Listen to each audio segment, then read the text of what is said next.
Vous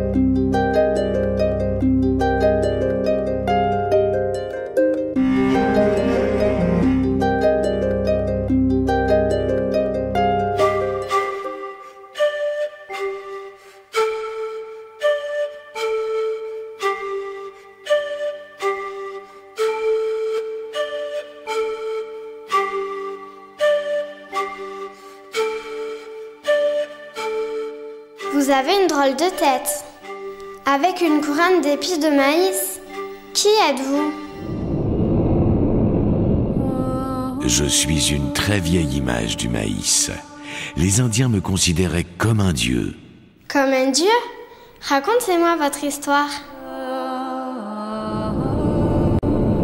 Notre histoire, si tu veux, mais laquelle? La légende ou bien l'histoire des livres, des savants ou des musées? Pourquoi pas les deux? Pour la légende, moi, le maïs, j'étais le fils de la pluie. J'étais la plante nourricière par excellence. J'étais le dieu de la fécondité et de la prospérité. J'ai même donné mon nom aux Mayas, ce qui veut dire les fils du maïs. Pour les savants et les livres, je suis né il y a 10 000 ans au Mexique. Tous les Indiens m'ont adopté comme leur céréale, eux qui ne connaissaient ni le blé européen, ni le riz asiatique. Christophe Colomb m'a découvert en même temps que l'Amérique. Pour les Indiens, j'avais tellement d'importance qu'il m'a fait traverser l'océan pour me rapporter en Europe où je suis arrivé à la fin du XVIe siècle. Les chercheurs d'aujourd'hui pensent même que je suis arrivé aussi dans le nord du continent américain peu de temps après cette première introduction. L'hypothèse qui était jusqu'à présent généralement admise, c'est que le maïs avait été, à partir de cette première introduction, réinventé, si on peut dire, son adaptation au climat tempéré froid, donc du nord de l'Europe. Et compte tenu de la proximité génétique qu'on a pu mettre en évidence entre les maïs cultivés depuis très longtemps, aux alentours de 1530, et les maïs cultivés par les tribus indiennes de la côte nord-est américaine, ces résultats nous amènent à proposer une nouvelle hypothèse qui a eu très très tôt après la découverte, introduction de variétés de maïs cultivées donc, sur cette côte nord-est américaine qui étaient directement adaptées aux conditions tempérées européennes, ce qui a permis leur culture très très rapide.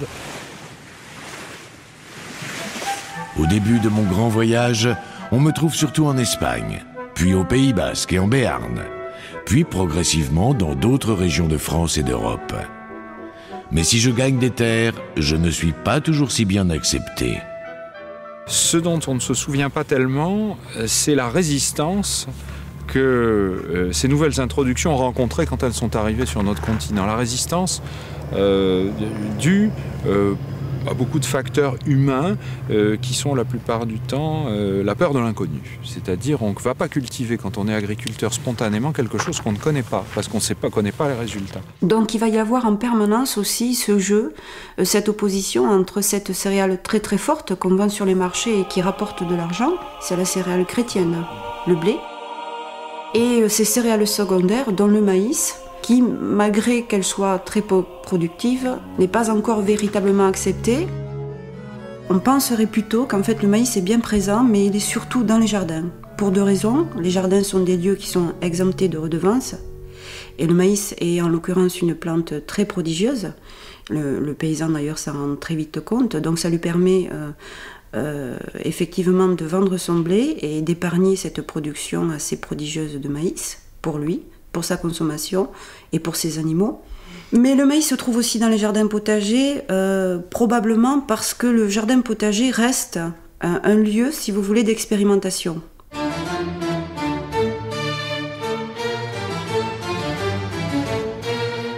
On a régulièrement, au XVIIIe siècle, l'annonce de concours pour essayer de trouver justement des aliments qui permettent de combler ces phases de pénurie de grains et de disette.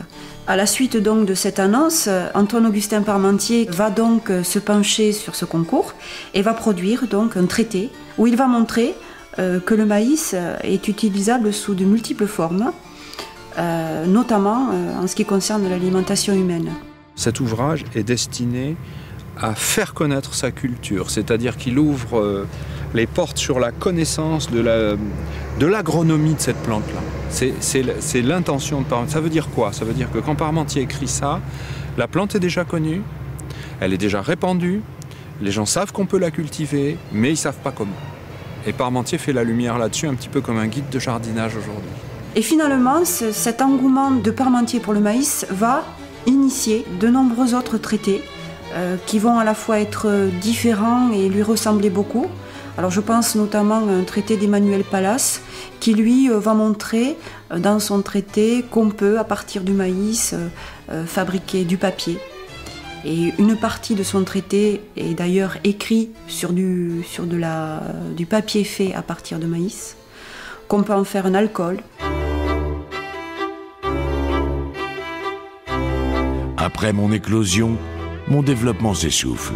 Je régresse même, et mes aptitudes ne sont pas valorisées. On s'était retrouvé à la fin du 19e, début du 20e, dans une situation, je dirais, d'ancien régime qui était complètement bloqué, verrouillé par les contraintes que subissait le maïs, tant en matière d'amélioration de la plante elle-même qu'en matière de conditions de sa mise en valeur dans les exploitations. Elle a des caractéristiques qui font d'elle une céréale tout à fait spéciale. D'abord, c'est une plante qui a la capacité, comme d'autres plantes tropicales, de continuer sa photosynthèse pendant la nuit. Le maïs d'aujourd'hui est une plante à 20 chromosomes, donc on va dire qu'il y a au départ un génome assez simple, et ce qui lui confère probablement une certaine souplesse pour des hybridations potentielles avec des plantes qui seraient très voisines. Alors si ce n'est pas le cas dans le présent, parce qu'il n'y en a pas beaucoup, ça a pu être le cas dans le passé. Ça veut dire que géographiquement, climatiquement, on va pouvoir s'adapter à des conditions nouvelles dans un temps relativement court, ce qui est la clé de l'adaptation pour les espèces végétales ou animales.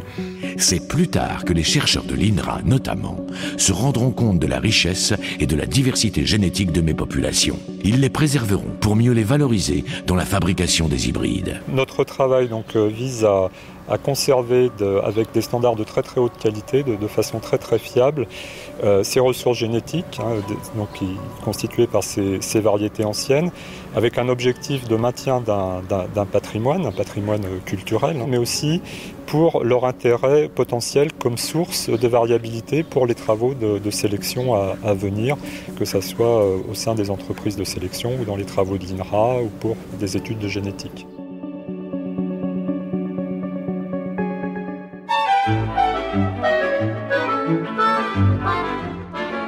En 1934, dans les Basses-Pyrénées, à Orthez, une centaine de paysans créent l'AGPM pour accompagner mon développement en France. Tout d'abord dans le sud, puis après la Seconde Guerre, dans le nord du pays. La deuxième moitié du XXe siècle va faire éclater, va faire exploser toutes ces contraintes, tous les cadenas qui verrouillaient toute possibilité d'évolution. Dans les années 50, nous avons eu la possibilité d'avoir des doses qui venaient du sud-ouest, je pense des coopératives, mais surtout sous l'impulsion du président Bidault, qui avait le désir d'étendre la culture du maïs dans tout l'Hexagone. Le premier cadenas qui saute, c'est celui de l'amélioration variétale. Et il va sauter avec une innovation majeure qui est celle de l'arrivée des hybrides. Nous ne connaissions pas, nous, le maïs hybride. Il y avait quelques maïs fourrages dans la région parce qu'il y avait quand même de l'élevage.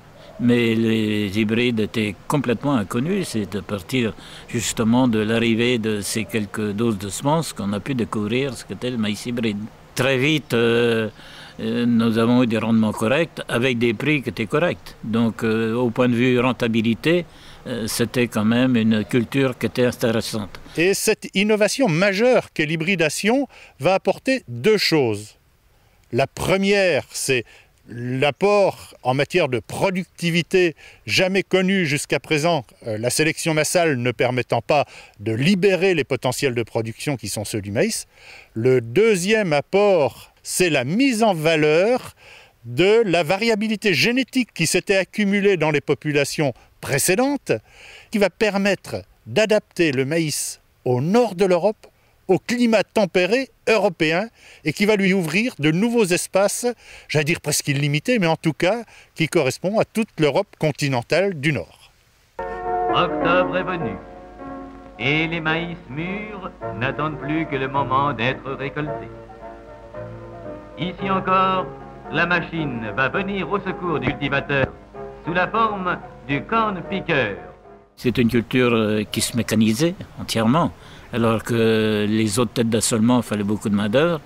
Et finalement, nous a apporté une tête d'assolement avec la possibilité d'avoir de la matière organique, ce qui était intéressant. Les hybrides sont là.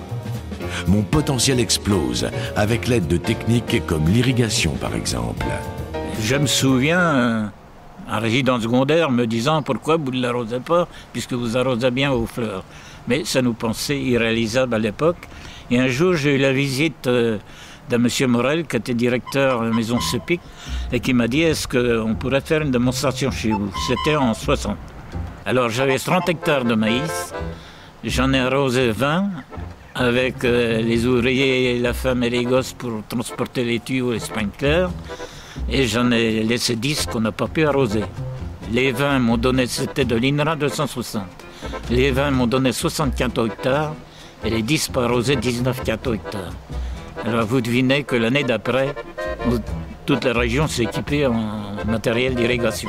À la fin des années 70, le président Bidault a parlé de révolution du maïs et c'est, à mon avis, un terme tout à fait approprié pour figurer ce qui s'est passé dans la deuxième moitié du XXe siècle quant à l'évolution du maïs. Dès les années 60, les triazines vont permettre d'éliminer la majeure partie des mauvaises herbes et puis aussi globalement reconnaître que le maïs va pouvoir s'adapter de façon durable, pérenne, parce que lui aussi contribue au maintien de la fertilité des sols, ne serait-ce qu'à travers la matière organique qu'il restitue dans les sols. Globalement, la conjonction du progrès génétique et du progrès agronomique a fait que les surfaces et la production se sont multipliées par des valeurs qui sont presque de l'ordre de 10 en France dans la période que l'on considère. Et pour autant, les marchés, les débouchés du maïs ne se sont pas saturés parce qu'ils se sont développés, ils ont cru en même temps que la production. On a même dit au niveau des années 80 que le maïs contribuait plus que l'aéronautique à la balance des paiements français.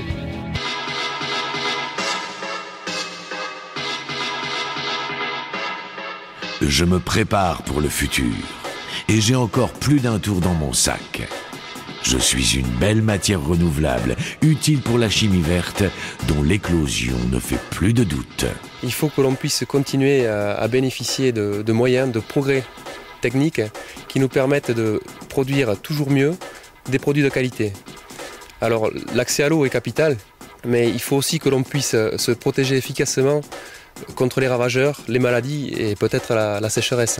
Pour pouvoir continuer de produire cette culture, il est essentiel que nos productions soient payées à un prix équitable, de manière à faire vivre correctement les agriculteurs et également leurs filières qui sont aujourd'hui un peu soumises à des déséquilibres intempestifs. Et on est en droit d'espérer que les biocarburants, pour les agriculteurs mais également pour la société, deviendront les carburants de demain. Tu sais Maïs, ton histoire est une belle histoire. Mais aujourd'hui et demain, qu'est-ce que tu vas devenir? Est-ce que tu vas encore tenir le coup? Ton avenir est-il rose ou noir?